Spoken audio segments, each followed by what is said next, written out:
Okay, everybody, welcome back to the Pat Flynn Show. We're going to talk about the philosophical case for Christianity. I am joined by classical theist. We're going to just use CT for short. CT, this is your second time on the show, but the first episode actually hasn't been released yet, so this might be the first time anybody has seen you on the show. So welcome, my friend, and glad to have you here. Yeah, it's great to be here. Last time I think we discussed sexual morality That's right. Mm-hmm. and its relationship to sort of a perennial philosophy, I guess. Mm-hmm. Um, I don't know when you're going to release that, but yeah, it's just good to be on with Yeah. you again. Yeah, so I want to do a fair amount of stage setting here before we dive into it. I think this is going to be a really cool topic, and I think it'll hopefully help people sort of expand the way they think about the sort of bridge from classical theism to Christianity. But from what I remember, CT, I think I mentioned in passing to Gavin in one of our previous live streams or podcasts that these types of philosophical considerations of specifically surrounding the nature of God and the good being naturally self-diffusive and self-communicative lends a really strong plausibility or even a certain sort of degree of prediction expectation to something like the incarnation. Now, maybe we wouldn't be able to like predict it exactly, but it's a broad expectation and it fits really well. And then the fact that it seems like this actually has happened or that we have some historical evidence for something like this, it does a lot of work. And at least for me, it was really appealing. And then we started chatting about that and like, let's just do it. Let's jam on that. I'm like, yes, let's jam on that. So here we are about to jam on it. So any opening remarks or just things you want people to keep in mind before we start getting into the weeds and some of this? Yeah, absolutely. I think it's very important to lay out from the onset that this is a philosophical case. Um, and the reason why I think that's important is not to dismiss or to um, lessen the importance of establishing like the historicity of the resurrection, for example, or the historicity of the empty tomb, or the historicity of the martyrdom of the early disciples of Christ. Mm-hmm. That is I think it's necessary. I think it's very, very, very key and important in this day and age, especially for people who are not as inclined to delve into the weeds of philosophical abstractions like we're going to be doing. Right. But I do think it's also equally, if not more important, to sort of establish a natural route, a natural pathway from classical theism, which is growing, I think, in importance, in prevalence, and I think the public consciousness among people who are philosophically inclined, drawing a clear and natural route from that to Christianity, not in the same way. So like we're not going to be arguing that the incarnation, for example, can be proved in just the same way that the existence and nature and attributes of God can be proved. That's not going to be my claim. I don't think that's your claim. Mm-hmm. But it's also important to recognize that deductive proof is by no means the only thing necessary for demanding the assent of the mind to something. There are a whole host of things that strong plausibility is sufficient for demanding the assent of the mind to that truth. And I think that's what this philosophical case for the incarnation in particular, I think that's it. That's what that establishes. It's going to establish, if it's successful, if the arguments work, it's going to establish a basis for very, I think, strong plausibility of hypothetical expectation. Mm-hmm. And what it can do, in my opinion, is it can lessen the epistemic burden. Right. That it shares in doing the work. Right. Mm-hmm. Right. That the historical arguments have. Right. Right. So in a way, what I guess I could put it this way: you have sort of a symbiotic relationship between the historical arguments and the philosophical arguments. The philosophical arguments may be coming from above, coming down from above, and the historical arguments coming from, the empirical, from the Yeah. facts on the ground, from the ground up, coming together, and establishing a case that I think is I would use the phrase Mhm. rationally unavoidable.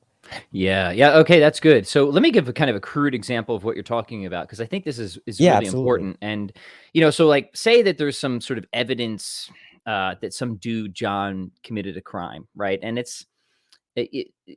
okay, maybe it's not like absolutely 100% compelling that John committed it.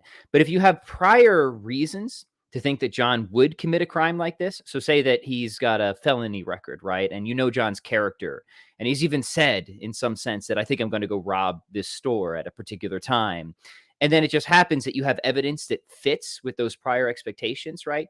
You can see how it sort of lessens the burden that the specific on the scene evidence needs to play in order for you to, rationally say, yeah, no, this was John. This is John that did it, right? Those prior expectations, those prior reasons. I like the way you put it. Sort of share the epistemic burden for people who are trying to evaluate the truth of Christianity. Now, just kind of replace those prior expectations in that crude example I gave with just sort of deep metaphysical considerations about the existence of God, the nature of God, what the good is. The good is naturally self-diffusive, self-communicative. Staple that with some pretty obvious and undeniable facts of existence, like things seem to have gone wrong on some level, right?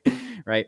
And then, might it make sense that we might have something like, I don't want to spoil it. I don't want to get into it first, because Yeah, we'll get right. into the reads there. But I'm just uh, trying to do the stage setting and help people get their expectations right for what we're yes, about to do. You see what I'm saying? I think the core case analogy is very good, Mhm. and what it can do, I think, is it can lead one to the conclusion that it would be very weird. It would be very unbefitting. It would be uh, contrary to our rational expectations if something like the incarnation did not happen. So, and it'll also, I think, bleed into discussions about the Trinity, and of course original sin as well. Mhm. But that'll all, I think, make sense and Yeah. tie in when we kind of unpack this a bit. Good. So I'll let you start out here in just a minute. I just want to say one other thing about sort of arguments and worldview comparisons, and what we're going to be, I guess, making a case for is a sort of degree of coherence or elegance. And this is something that often goes into sort of large view competing theories, comparisons of large view competing theories, right? It's like when we're comparing and contrasting different worldviews. Typically, the way that this proceeds is in order to sort of like take another worldview down or to sort of lessen its plausibility or probability. You try to argue that it has various degrees of coherence problems or incoherence, right? Now, the worst being a contradiction, right? If we've got a contradiction in a particular position, Right. that's like a death blow, right? But for the most part, it's just arguing different degrees of incoherence, and it comes in degrees, right? And we're kind of going to be doing the reverse here. We're going to be saying Christianity coheres extremely well. And coherence, when I talk about coherence, I just like mean broadly, we can kind of, when something has a high degree of coherence, we say we can see how things fit together really nicely, and that's typically Yes. preferred. So that's the kind of final stage setting remark that I want to say is like what this case is a case for a great befittingness and a really nice gelling, if you will, coherence between classical theism and Christianity, which is which makes it very favorable, very rationally plausible. Would you add anything to that? Adjust it in any way? No, I think what you said is absolutely perfect. And Mhm. I think if we're going to begin here, it's important to lay down a few things that I think are probably pretty well known by most of your audience, but I think it's just important to sort of reiterate them. And that would be some key distinctive characteristics of classical theism that are necessary to keep at the forefront of our minds in order to go ahead and really make this argument. And so we're not really going to waste much time here arguing for the existence of God, for example. Uh, there are dozens of videos that you've done on this topic, the videos that I've done on this topic. Mhm. Gavin Kerr, I think Gavin Kerr has done the best job in really laying that case for God's existence. Hmm. So, if so, this discussion here is going to presuppose the existence of God, and I think Hmm. that's okay to do, for our purposes of brevity, etc. So, if you're unsure on that, you know, you can pause this, watch it later, go to, get into Gavin's stuff, get into Pat's stuff. There's so much on that topic already, but if we can establish classical theism, there are a couple distinctive characteristics of it that are very important to keep in mind. One of them would be the divine simplicity, of course, that God is composed of no parts, physical or metaphysical, and that each divine attribute signifies the entirety of the divine essence, signifies all that God is. Hmm. Um, in a perfectly unified way. So his justice, his mercy, his goodness, which goodness, a very important attribute that we're going to be discussing. Um, they're not synonymous with each other, but they all each signify in their own way the entirety of the divine substance, um, such that no attribute gets at something about God uh, that can be disentangled from the entirety of who he is. Right. Hmm. So I think that's important. Secondly, God is infinite.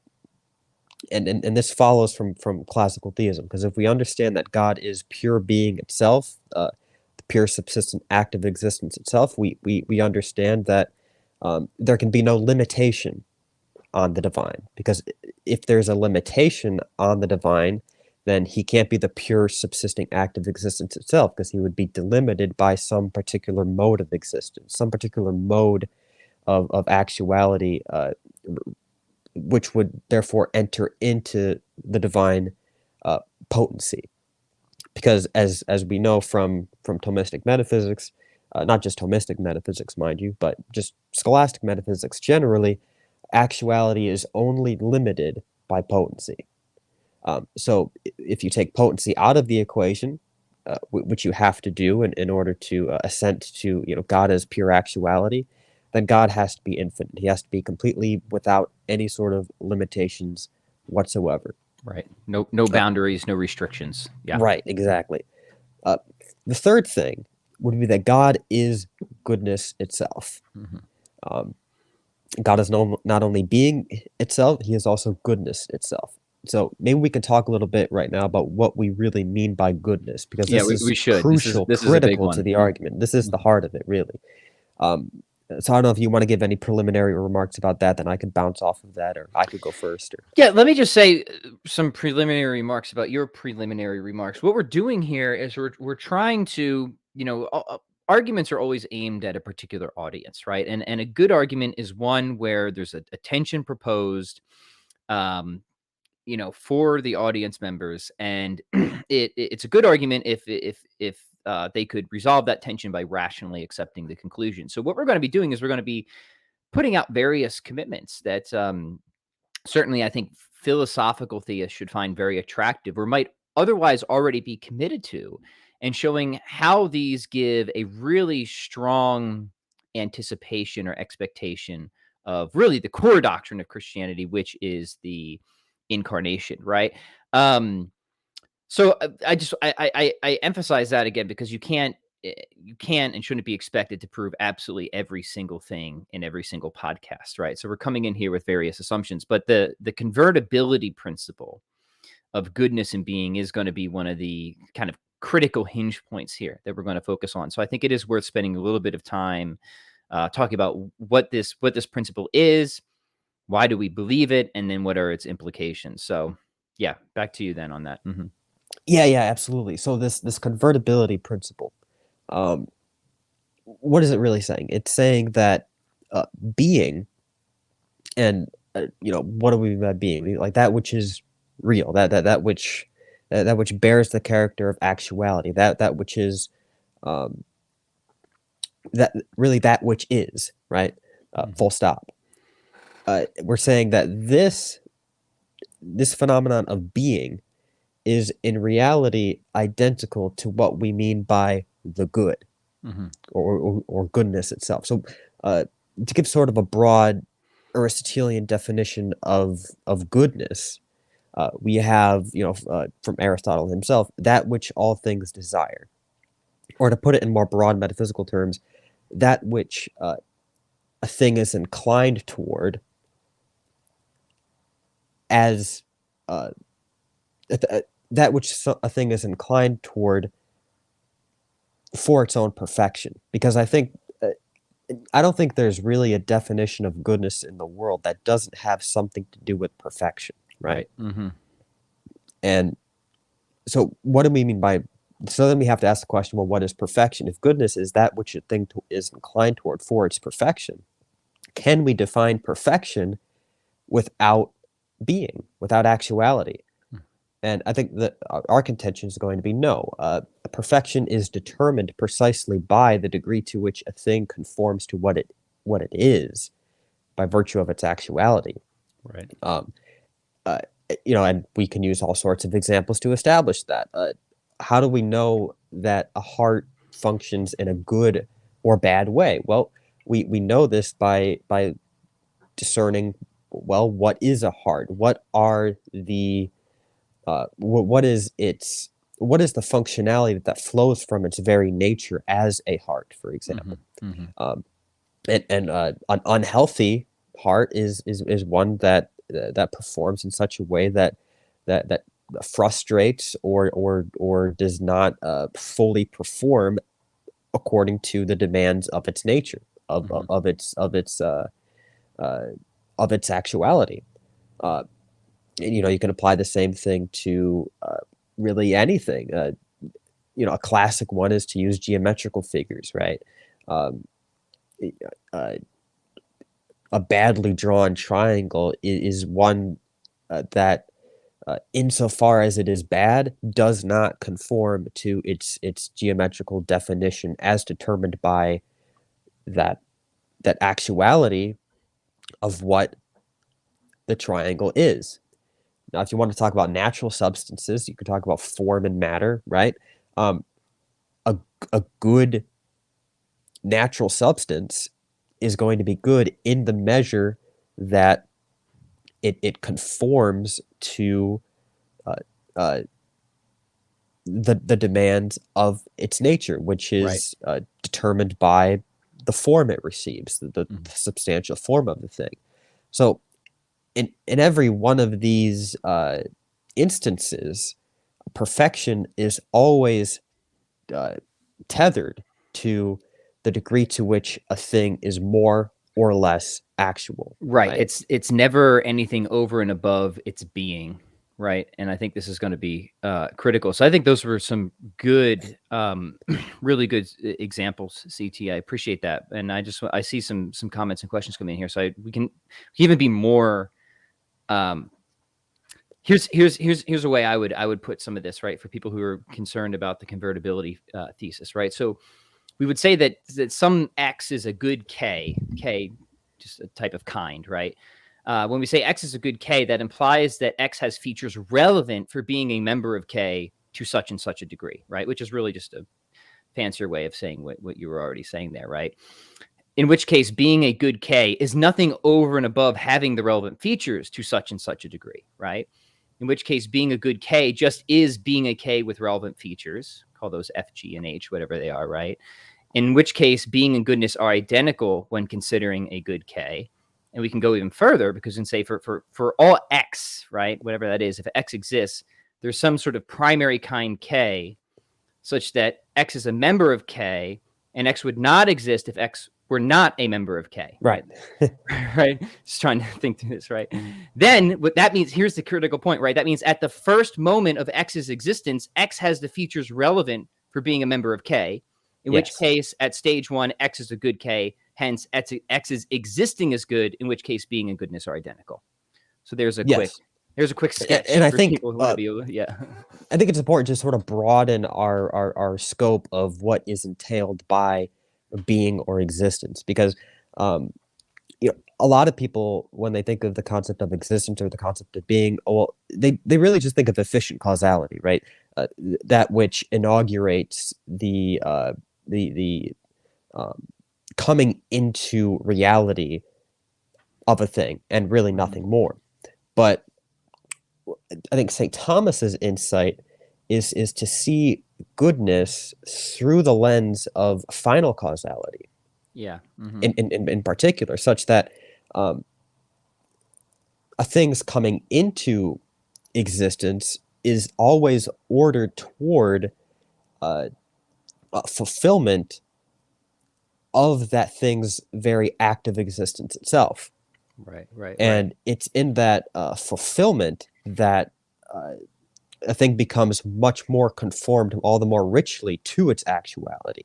Hmm. Um, so it ultimately it hinges back on actuality. It hinges back on a thing being more or less actual according to its nature. So a thing comes into existence, a thing receives its act of existence, but that initial reception of that act of existence is not the be all and end all of the act of existence in the Hmm. Thomistic scheme. The act of existence, in a way, is a vocation, a calling toward uh, a, a, uh, a fuller and more complete a participation Yes. in that act of existence, and it's in that participation which is what we would call being ordered toward the final cause, the purpose for which the thing exists in the first place, which is ultimately prior to that initial coming into existence. The thing comes into existence so that it will uh, conform fully to its it, its perfective actuality, right? Right, right. Hmm.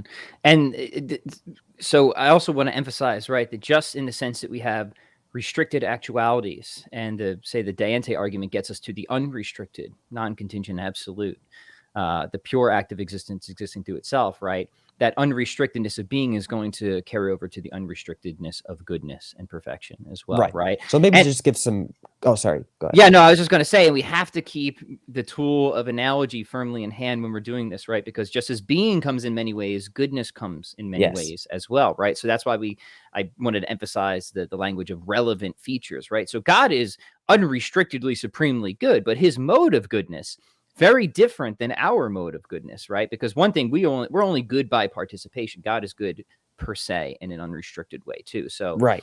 there's so much confusion these days, and I think about classical theism, and so much of it comes from forgetting to keep that tool of analogy in hand when we're doing this type of Absolutely. reasoning. Hmm.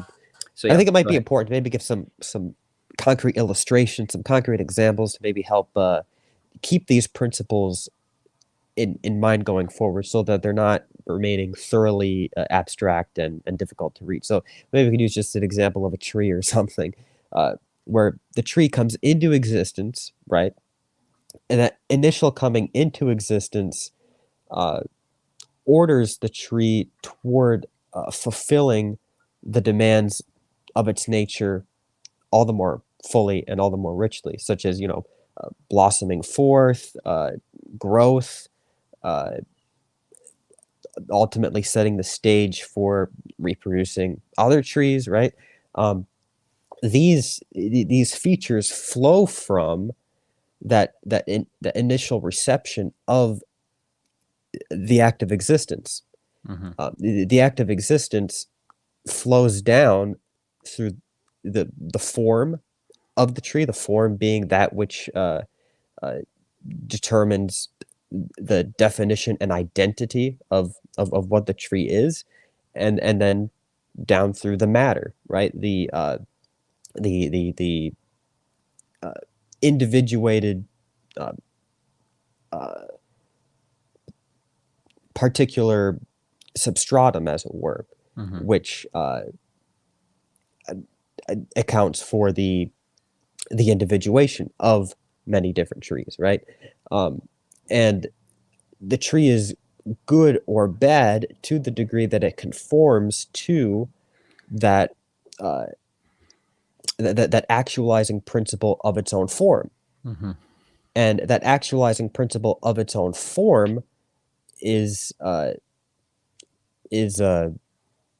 brought to actuality by the act of existence.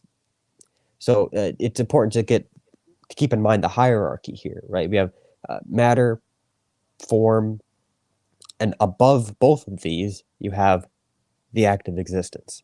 Right. And so it's the act of existence, which is the fullness, the full richness of actuality in St. Thomas. And the ultimate takeaway here is that goodness is determined by the degree to which a thing participates in its actuality, all throughout these hierarchical levels of being in a thing. So I think that's just I don't know if you want to maybe explain that in maybe better terms, but just so that's a bit clear. Right. No, I think this is good. I mean, we could do a whole episode on the convertibility principle and principle of analogy. But again, like to get to the heart of the argument, we're just going to have to just say, go watch and read our material on that stuff elsewhere. But if you find this, if this is already a commitment of yours, or if you find this plausible, this general scholastic sort of metaphysical system in conjunction with classical theism, then it's gonna do a lot of work in moving us towards Christianity in a very rational way. So I'm fine with that as a sort of initial preliminary sketch. There was one All right. other thing. There was Yeah. one other thing I wanted to say about goodness, but it now flew out of my mind. If it comes back to me, I'll bring it up later. But let's proceed. Yeah, please do if it comes back. Yeah. So keeping all of this in mind, I think there are two ways that we can proceed to discuss this principle of the good as self-diffusive. This is a term that we're going to have to nail down and define right away. So, keeping in mind what goodness is as we've defined it, and keeping in mind that classical theism commits us to understanding God as the very essence of goodness itself. So keeping those in mind, because if we're going to be arguing for the incarnation, we have to derive this from what we know about God, and what we know about God is derived from what we know about these participated perfections in the world, such as goodness. Um, uh, so just keeping that in mind, there are two ways that I think we can proceed once we sort of get into the concept of the self-diffusiveness of the good. I think we can just speak strictly from what we know about God to even inform us about the good, or we can take from what we know about the good and use that to inform us about what we know about God. So I can explain that a bit more, but maybe we can just talk right now about what the self-diffusiveness of the good is. Yeah, groovy. Let's do it. So when we use this term self-diffusive, what are we really saying? What does that really mean? Well, to diffuse is sort of means to spread out, right? To expand. Now that I almost don't like this term to be used to define the concept that we're going to be talking about, because you almost get the impression that what we mean is just like an irrational spraying out of Right. of some, which is not what we're talking about. But a better term I like to use would be maybe the self-communicative nature of the good, or that the good is self-outpouring. Self-communicative. It's tough to say. It's a tongue twister, but that's the way Norris Clark positions it, and I think that is better. Yeah. Yeah. So like when people think self-diffusive, that they think what kind of bizarro terminology are we really using here? But just think of, maybe we'll just use the term self-communicative or self-outpouring. Right. I think those are good terms to use going forward. So why do we say that the good is self-communicative? Now, when we say self-communicative, I think people therefore can already anticipate how this might relate to the incarnation. When we say that the good is self-communicative or self-diffusive, particularly in St. Thomas, I think we have to say two things. One, that the good tends to manifest itself, and also that the good tends to draw others toward union with itself. So we want to focus on manifestation and union. In union, right? Um, this is very Dionysian when we talk about manifestation and union. Now I know that Dionysius has a different conception of the good than St. Thomas does. For more on that, just watch the video I just recently did, just comparing and contrasting the two.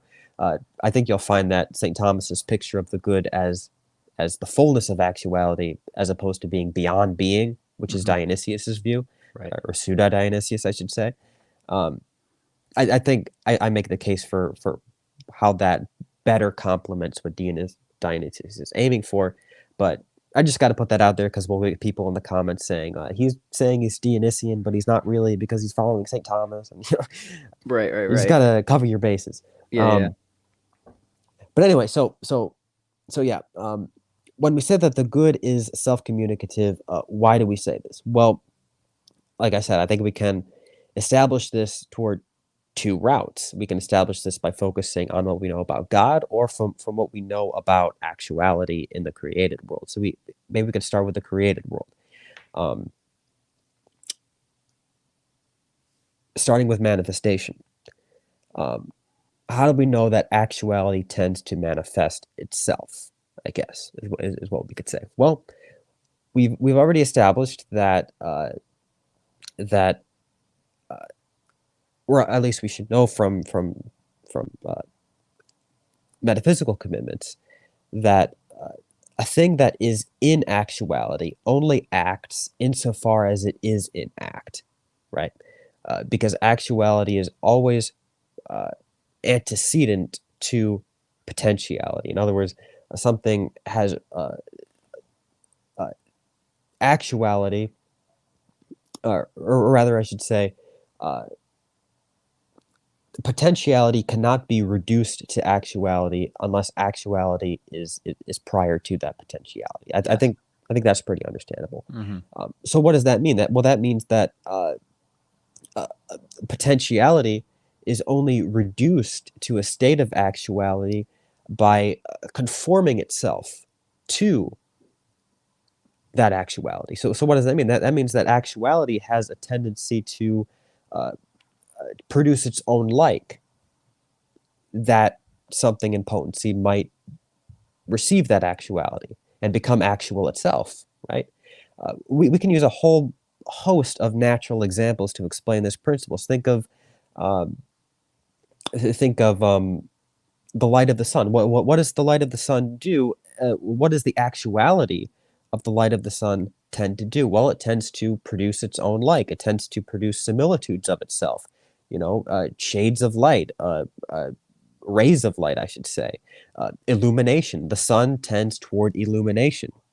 And illumination is a similitude. It's a manifestation of that light.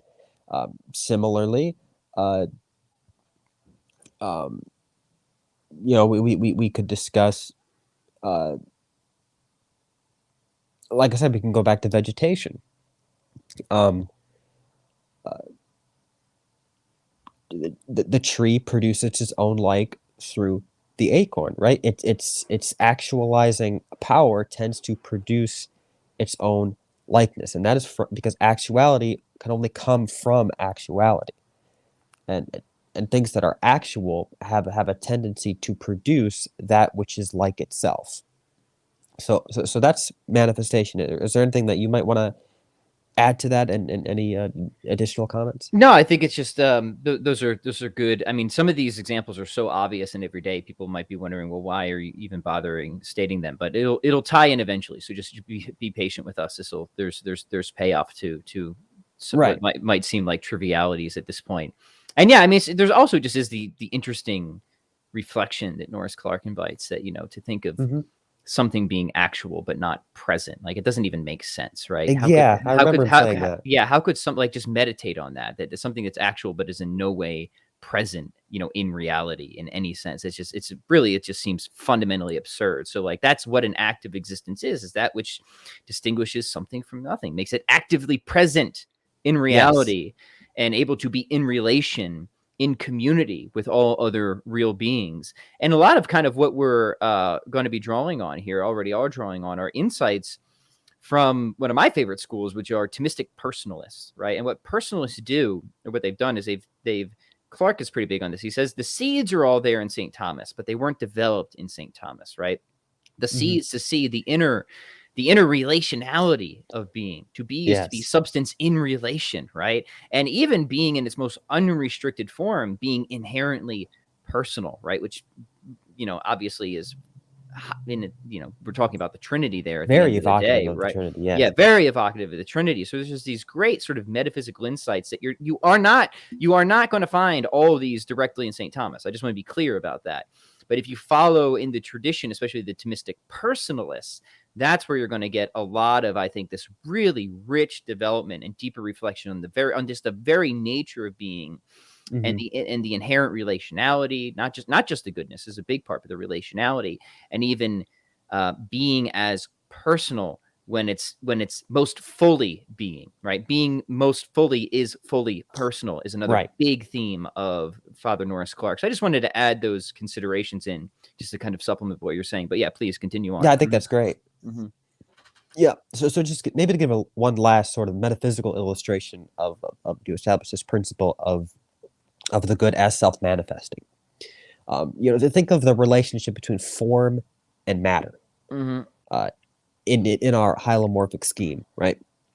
Uh, the form, uh, in bestowing its perfective actuality to matter, what does that do to matter? Well, it makes matter more like form, Mhm. right? The matter is configured in such a way that manifests the reality of the form that it receives. Um, I think that's maybe the most direct uh, demonstrative way to establish this principle through metaphysics, right? Um, what and think of how the form is a limitation of that act of existence. So the form manifests the limited act of existence of that thing, but I think it's most visibly expressed through matter's relationship to form, right? Right. Um, Mhm. um, you know, for example, in humanity, we're going to talk a lot about humanity and the importance of humanity, of what human nature entails, Mhm. as and how that establishes plausibility for the incarnation. But how the form of humanity is rational animality, and the matter reflects that. It manifests the reality of what rational animality is, right? Uh, the human body is designed in such a way that reflects um, this principle of an animal that is rational, an animal that thinks, right? Right. So I think that's pretty sufficient for how the good is tends toward self manifestation. Mhm. Now, what about union? That's the other important dimension to this.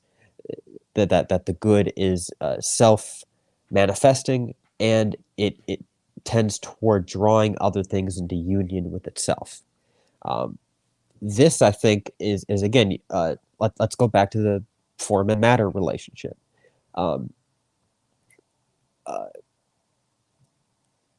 Insofar as the form of a thing bestows its actuality on matter, that matter is brought into a more unifying relationship with the form that it receives, because it think about life, for example. Um, Not only does like the body of an animal reflect its form, Mhm. but but the more but the body is brought into union with its form by being alive, because the form in life is what we would call the soul. The soul is the form of the body, and in insofar as the body has union with uh, the soul, that union is manifested through uh, animation, through the fact that the creature is alive. And I think so. So that's a way to establish that that unitive relationship between actuality and that which is actualized, right? And so that's kind of a way to establish it, through that prism. I'm trying to think of maybe another way to sort of another example to use, but ultimately, I think what you have is the reception of actuality in a thing brings the potentiality, the more actual that thing is, into a deeper and more intimate union with that actuality. So Yeah. the more perfect a thing is, the more it participates in the actuality that that thing receives. The more it participates in the goodness that that thing is received by that actuality. So, we could use the example of geometric figures again, right? A triangle being a more perfect triangle will participate more intimately, more fully Hmm. in triangularity. And the more the more a thing is touched by the good, the more intimately it's drawn into the source of that goodness, which is that actuality of the thing in question. So that's manifestation and union established from the standpoint of the created perfections, uh, the created participations in the good. I think we can also establish both of these by just thinking about what we know about God Hmm. Himself. So let's go back to manifestation, right? Uh, how do we know that God, as goodness itself, is self-manifesting? Well, uh, we know that we were created, right? If we establish the existence of God, we know that He created us, Right. Hmm. and not just us as in human beings. I mean, just the fact of creation itself. We know that creation is a result of God's divine action. But what else do we know about God? We know that God is supremely simple. We know that He is altogether simple. We know that He is that there are no constitutive parts that make up the divine. So therefore, what we know from this is that God's action, uh, even the creative action, is going to be a reflection or a manifestation of all that He is. Hmm. Because if that weren't the case, then He would be drawing from some other motivation other than Himself, which is impossible given classical theism. So we know that His creation of the world has to be a manifestation of who He is, right? That goes for the substance of the content of creation, that it reflects the divine, but also His is a desire to create. His act of creation reflects something about Himself, that He is self-manifesting, Hmm. that self-manifestation signifies who God is in a very profound way. Um, so this can begin to bleed into Trinitarian implications as well, right?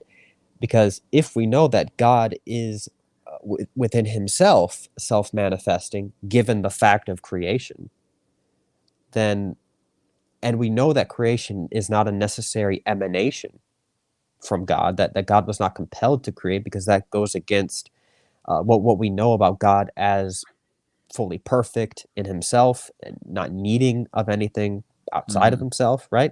Uh, because we know that creation was not necessary, we know that God is self-manifesting in Himself uh, prior to uh, all ages. We could use that creed, ante omnia saeculos, Hmm. before the ages of ages. He is self-manifesting. Right. Yeah. We Yeah, we Yeah. can No, talk a little bit about that. yeah. I mean, we might as well just address that now, because one of the concerns, and it's a legitimate concern of this line of reasoning is, are we going to suffer a modal collapse, right? Are we going to be committed to Right. Yeah. necessary emanation? And there's many ways of dealing with this. I've had numerous videos and conversations about modal collapse. I've got an entire hour and a half episode defending divine simplicity against modal collapse and contingent knowledge. So I'm not going to get into all of it again. In relation to this, though, I do want to bring up one consideration from Norris Clark, Yeah. which has always struck me as really fascinating, because he actually kind of pushes back on St. Thomas a little bit, because St. Thomas kind of wants to, he wants to kind of mostly kind of talk about what we're talking about in terms of final rather than efficient causality to alleviate some of these concerns. And Norris Clark says, hey, maybe St. Thomas is right, but also maybe he's a little too quick, because the Trinity is a really cool feature here, and it seems itself to do a lot of work and be able to help with some concerns. One is that look, God does necessarily communicate himself, right, in his inner life, right? All Trinitarian, everybody who's Right. committed to the Trinity, is committed to that, right? We do have this rich inner life of God, this inner knowing, loving, self-diffusive, self-communicating relationship, right? And what Clark wants to say is, not only does this fit really well with the metaphysical scheme that we've been talking about, but it also provides something of a stopgate, is how he talks about it, to a modal collapse, because the sort of the nature of the good is being self-communicative. It's very self-communicative. That's a really tricky one to say. Is sort of Yeah. like It is. fully satisfied in God's inner life, fully and completely Yep. satisfied in that perfect inner life of Trinity. That God doesn't need, right, to satisfy his character or nature by going beyond that. But he clearly did, and in which case all of that is just pure gratuitous surplus. So there's just an interest. I just want to put out the interesting suggestion by Father Norris Clark, which I think has not received as much attention as it should, of how the Trinity Absolutely. itself can play a really kind of cool role in these types of considerations, like kind of dual roles, actually, for both showing that fits well with these the notions and of goodness that we've been talking about, but also can help to alleviate concerns of Right. necessary emanation and stuff like that as well. Yeah.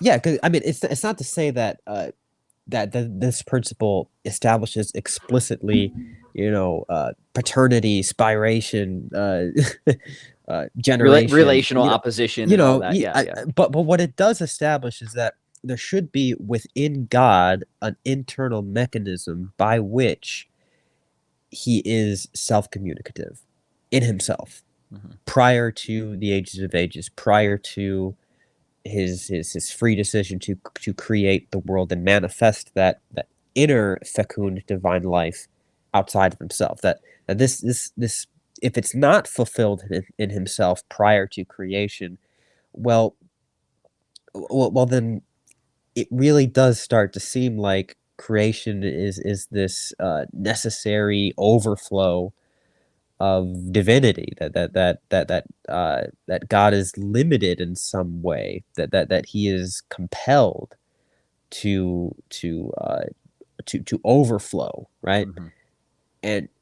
And in order for that, in order to fully guard against that, you need an internal divine mechanism whereby this self communication, this divine self communication, can be fulfilled.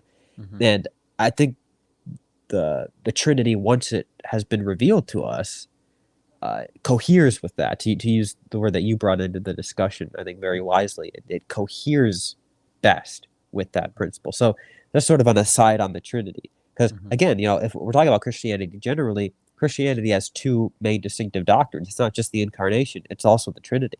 That's right. Mm-hmm. So I think what we have established that uh, that the good as self manifesting can be established both from creaturely goodness, uh, but also from what we know about God. I also want to talk a little bit about how the good as tending toward union can also be established just by thinking about what we know about God, and that is the fact that um, God's, again, we have to start with the fact that we know that we were created by God. We know that we are a result of God's creative self manifestation, right? Uh, what end other than himself could he have, could God really do anything? And the answer is none. So not only is God's inner self manifestation, not only is the end of his self manifestation himself, and that is to say, union with himself. We also have to be committed to saying that his decision to create the cosmos, the end for which he did that, is himself, union with himself, right? Right. So, and if we know that God is the very essence of goodness itself, we know that this is a character of goodness as well. That goodness tends toward union. Hmm. And again, we see this in the natural world all the time. Um, What do I want to do with my uh, my sweet little you baby know, Marin? I just want to eat her again, face, right? I just want to smush her up, right? Sorry, yeah, I you mean, go ahead. exactly. And you can also talk about, I'm talking about babies being yeah, really yeah, cute. I'm talking about um, babies being cute. If I wanted to get to that right. use, yeah, in case everybody, in case anybody is socially challenged and doesn't understand. But no, the light, like to use maybe like Dionysian example again. Dionysius is obsessed with light, and it's a very common theme throughout Hmm. Greek fathers in particular, that they really like the light example, and for good reason, I think. Um, how light is tends toward drawing other things towards its warmth. Um, so anything that is by nature good has a tendency to draw other things toward participation in itself. Hmm. Uh, I think we've done pretty well to establish both of those things, both from standpoint of creation and from the standpoint of what we know about God. Right. So, to sum up a bit, we know that goodness itself is has a tendency towards self-manifesting and a tendency toward drawing others into union with itself. Yeah. And so therefore we also know that God himself is self-manifesting in himself, and he also is tends toward union within himself. And that these two dimensions of the good have to be brought out, reflected in creation. Uh, that's inescapable. Hmm. So now, what else did we say about classical theism at the beginning? Well, God is infinite. God is boundless. Uh, so when we think about God's relationship to the world, uh, we have to ask ourselves, well, what do you get when you add an infinite God, an infinite tendency towards self-manifestation reflected in creation, an infinite tendency to draw others into union with himself reflected in creation? How would these things come together in a way that befits, that most uh, fully befits um, these three characteristics of the divine? Well, I think you would have this these divine qualities manifested in creation, not just manifested in creation, but in a full and complete way that, as much as possible, reflects that infinite fecundity of the divine that he has within himself. And when you think of what would this really look like, I think Saint Thomas actually gives a very, very, very uh, short and uh, profoundly wise couple of sentences here to describe it. And and I know that a lot of people can anticipate, well, why is he quoting St. Thomas? I'll get to that in a minute. What he says here is, uh, to each thing, and this is in his Tertia Pars Hmm. on the fitness of the incarnation. He says, to each thing that is befitting which belongs to it by reason of its very nature. Thus, to reason befits man, since this belongs to him because he is of a rational nature. But the very nature of God is goodness, as is clear from Dionysius. Hence, what belongs to the essence of goodness befits God. This is what we've been establishing, right? Um, but it belongs to the essence of goodness to communicate itself to others. This is plain from Dionysius. Hence, it belongs to the essence of the highest good to communicate itself in the highest manner to the creature. That is brought about chiefly by his so joining created nature to himself, that one person is made up of these three: the Word, a soul, and flesh, as Augustine says. Hence, it is manifest that it was fitting that God should become incarnate.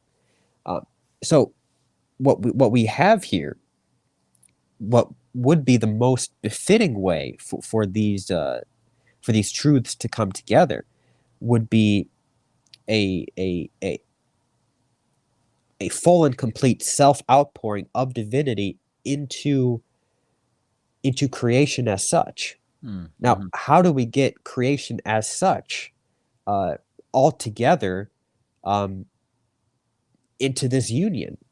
Well, what is humanity? Humanity encompasses the whole of creation. It's a minor It's the mundi. higher It's it's a the little hierarchy. world. Yeah, it's the hierarchy of being just smushed into one, right? Exactly. Yeah, yeah. Because we have the vegetative. Well, actually, I should start. We have mineral life, or not life. We have mineral being as part of our physical constitution, and we have vegetative life. We have the sensuous life that's shared with the animals, and we have rational life shared with the angels, all in one substance. So humanity, and this is a theme that is picked up by uh, Maximus the Confessor as well. He's very big on this. You have it in Robert Grosseteste as well. You have it in Scotus. You have it in Aquinas here. Um, it's actually a very common theme uh, in Christian thought, and unfortunately, it hasn't got very much attention. I Mhm. don't think, at least in popular apologetics, no one really brings this up, and I have no idea why. Um, uh, that that humanity is is is this microcosm of all of creation. Yeah, microcosm within the macrocosm, right on. Hmm. Yes, absolutely. And so what you have here is what would be most fitting to bring all of these truths together would be the divine manifesting himself and drawing uh, toward union with himself, uh, outpouring that in a full and complete way in creation itself through a human nature. And so what you would have is this union of humanity and divinity coming together in a full and complete way to to bring to uh, fruition uh, these truths about God in relationship to the world that we can already establish just by thinking about creation and thinking about the nature of God. So Right. I think the incarnation is something that really brings all of these truths uh, together in the most fitting way, right? Um, uh, Now, I know what a lot of people are going to say. They're going to say that, well, St. Thomas didn't think that. St. Thomas didn't was said that the incarnation would not have happened if man didn't sin. Right. If the fall didn't happen, the incarnation wouldn't happen, right? Hmm. Right, right, yeah. No fall, no incarnation. Like that's the. But I think there are a couple things to say about that. For one, we don't need St. Thomas for this to be true. I mean, uh, I think we could just say that there are enough doctors of the church. There are, we have Scotus, we have Maximus the Confessor, um, we have uh, we have Saint Albert the Great, a Dominican, Hmm. mind you, a Dominican, Hmm. who all believe that the incarnation would have happened even if man did not sin, right? Right. Hmm. Um, but I think there's you know I think a conclusion that you have to come to when reading these texts in Saint Thomas is that uh, I think the reason for his hesitancy principally has to do with authority. Mhm. I think he relies heavily on the authority of Augustine, who flatly said that the incarnation wouldn't have happened if man didn't sin. So I think he feels restricted by Augustine. I think he doesn't see a lot of evidence for it in Scripture, even though I think that's not really correct. I think you can make a very strong case that Colossians 1:15 is very bears witness to this truth. When St. Paul says he is the image of the invisible God, the firstborn of all creation. For in him all things were created in heaven and earth, visible and invisible, and all things were created through him and for him. He is before all things, and in him all things hold together. Mhm. So this is sort of the biblical justification for this absolute predestination of Christ. Yeah. This absolute to really argue that Christ, that the incarnation, is the ultimate end for which the world is created in the first place. Mhm. That this coming together of this marriage of the cosmos and the divine is the purpose for which creation happened. And this coheres with what we've been establishing, right? That God is self-manifesting in himself, and he tends towards union within himself, and that uh, to manifest that in the fullest and most complete way possible, Mhm. which I think is befitting of the divine infinitude, right? Yeah. It's befitting of the divine majesty. Um, would fulfill itself perfectly in something very much like the incarnation, right? And to just give maybe another text of St. Thomas that leads me to think that this is the case, because I think there's a little bit of a contradiction here. This is his work before his third part of the Summa, so I think he changed his mind later to have the position that the incarnation would not have happened. Yeah. This is Mhm. what he says in his earlier writing. He says, and this is on speaking on the virtue of faith. He says, uh, therefore, belief of some kind in the mystery of Christ's incarnation was necessary at all times and for all persons, but this belief differed according to the differences of times and persons. The reason for this is that before the state of sin, man believed explicitly in Christ's incarnation, insofar as it was intended for the consummation of glory, but not insofar as it was intended to deliver man from sin by the passion and the resurrection, since man had no foreknowledge of his future sin. So he recognizes that the incarnation doesn't only serve this redemptive purpose, Mhm. it also serves this purpose of, what does he say, the consummation of glory. Well, this is precisely what we've been talking about, right? The consummation of this manifestation of God and this great marriage of the divine and the cosmos in Christ. Right. Um, so maybe we could pause a bit here and maybe recollect our thoughts a bit, because Mhm. this is the heart of the argument. Yeah, no, and I'm with you. I know we were talking a little bit before, and I've been clear about this before. Is like, look, I love St. Thomas. I think he's a great guide on many things, both in the way he thinks, the manner, and the matter of the conclusions he reaches. But he's not an infallible guide. And if I need to part with St. Thomas, I'll part with St. Thomas. I've done it on other issues, or there's certain issues where I've said, where there's sort of interpretive issues where I'm very open, related to predestination actually, where I'm like, okay, like if this was the position that St. Thomas really took, then I'm going the other way, right? And it's just important to, I think, have the right posture to St. Thomas as Catholics who greatly esteem and admire him, rightfully so, right? The man was a genius, but at the end of the day, St. Thomas isn't, he isn't the sole ultimate authority here either, and it's okay, right? If you think you have good insights or reasons to maybe take a different position on some of these things, and I think it's actually some of the later Thomists that have done really good work on this, like Father Norris Clark, that have just brought me to the position that we're trying to outline here.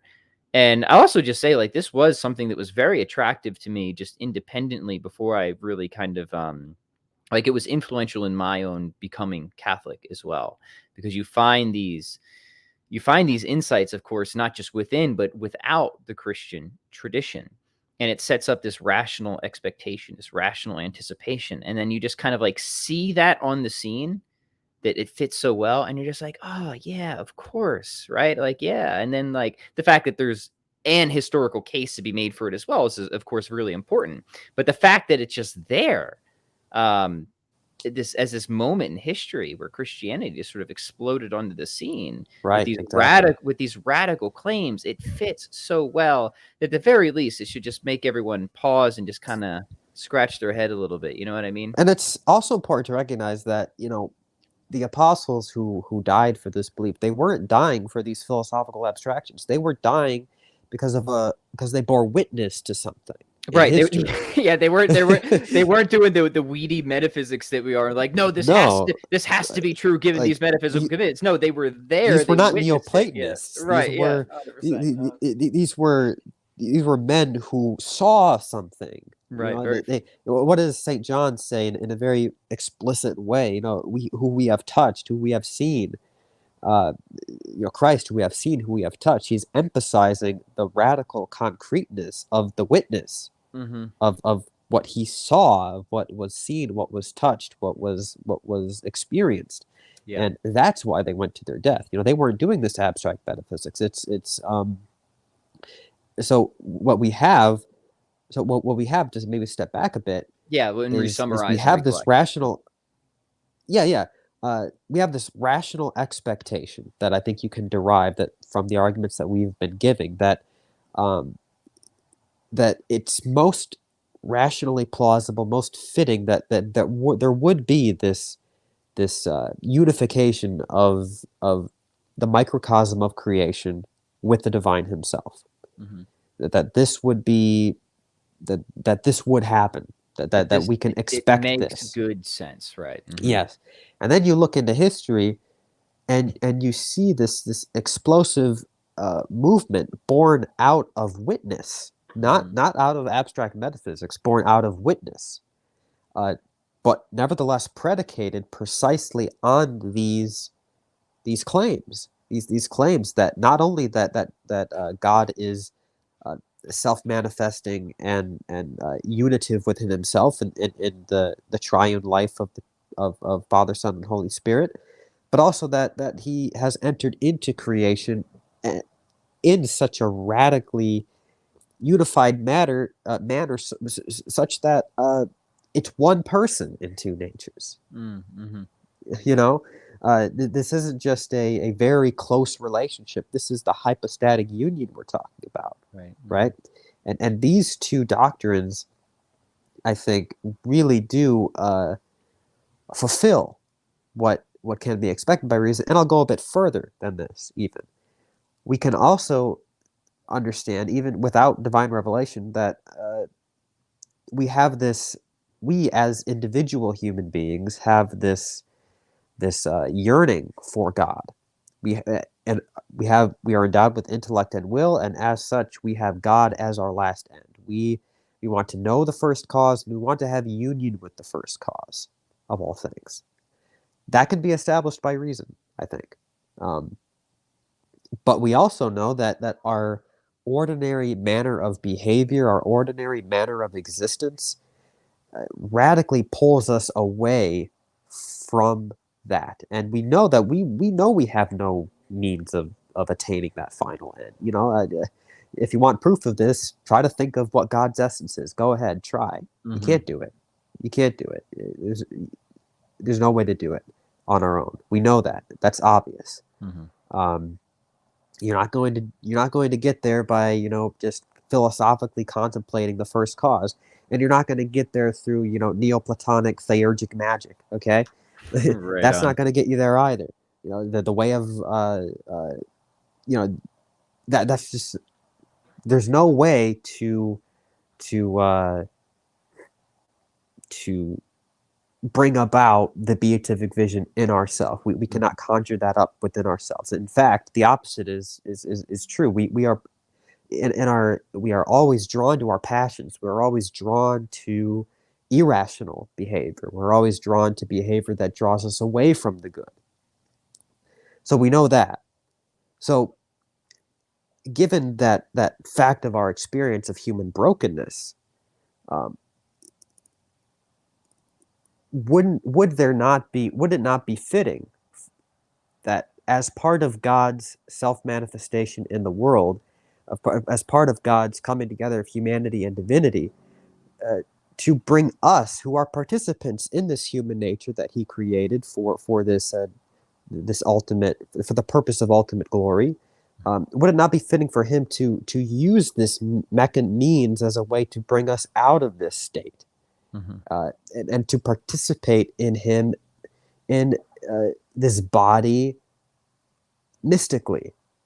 I think everybody understands where I'm getting, where I'm going.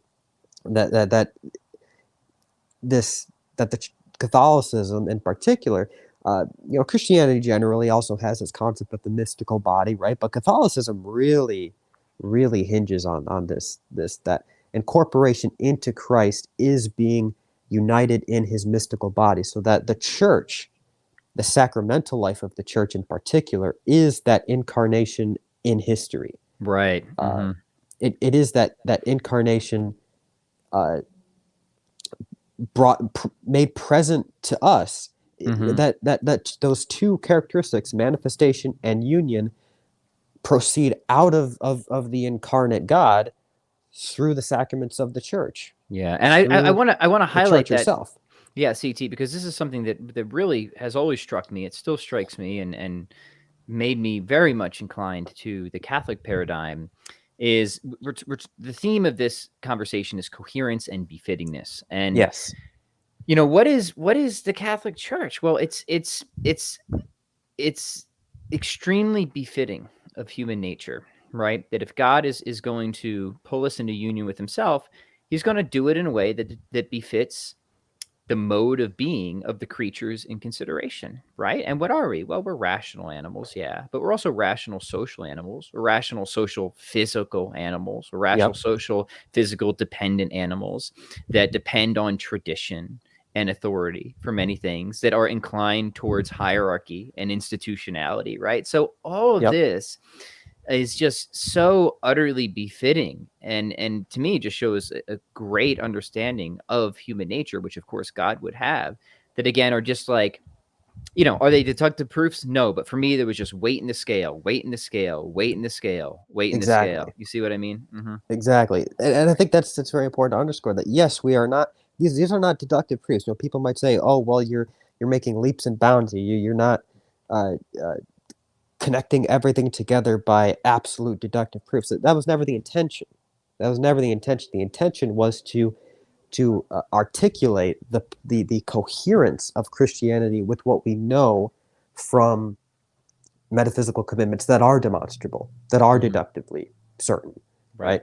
right? Mhm. And I think, and I hope that this stream has done that. If there's parts of it that were confusing, maybe watch it again. Yeah, and we have Uh, many other videos on some of these things, but to summarize, like, let me just try and give the 10,000-foot view of what we've yeah, talked please about, do, and please then do. you do, right? Is that given either very plausible assumptions about classical theism, or even just entailments of classical theism, about the nature of God, about the nature of goodness, right? What we can say is that something like, and I say something like just to be modest, right? But something like the incarnation is predictable or to be anticipated, is really befitting, makes sense.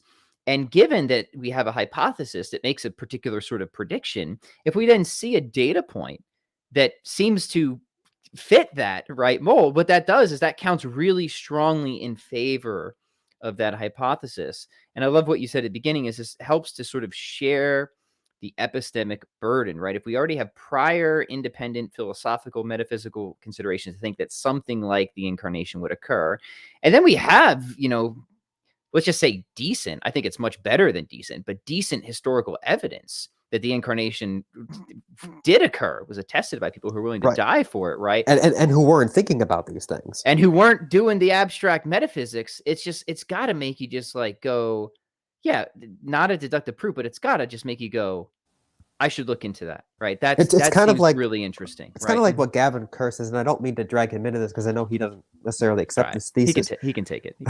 But what he said, I know one thing he said about Exodus 3:14, about the revelation of God to Moses through the burning bush, I am that am, right? Um, that this points to the most profound truths that you get from St. Thomas's existential metaphysics.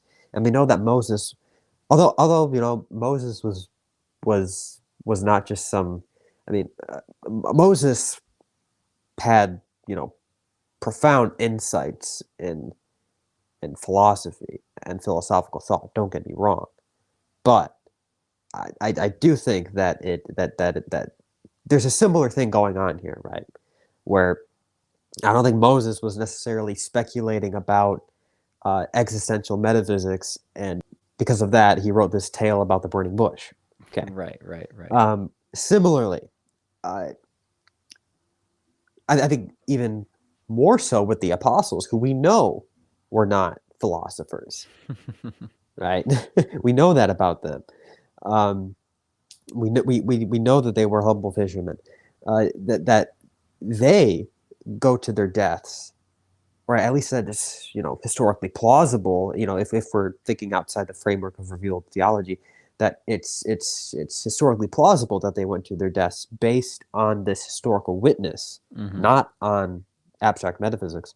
That the fact that it does cohere very well and very nicely with these metaphysical commitments, these philosophical speculations, that there you have the epistemic symbiosis that I was kind of talking about. Yeah. Yeah. Beautiful, man. I could jam on this all day, and we'll have to set up like a part 2 and a Q&A, because I do have to jet here in a few minutes. But before we do, CT, give us kind of your, I guess, any additional final thoughts that you have, and then also make sure that you tell people about your very good YouTube channel, and maybe mention some of the videos that are just that go a little bit deeper or support some of the themes that we've talked about in this episode.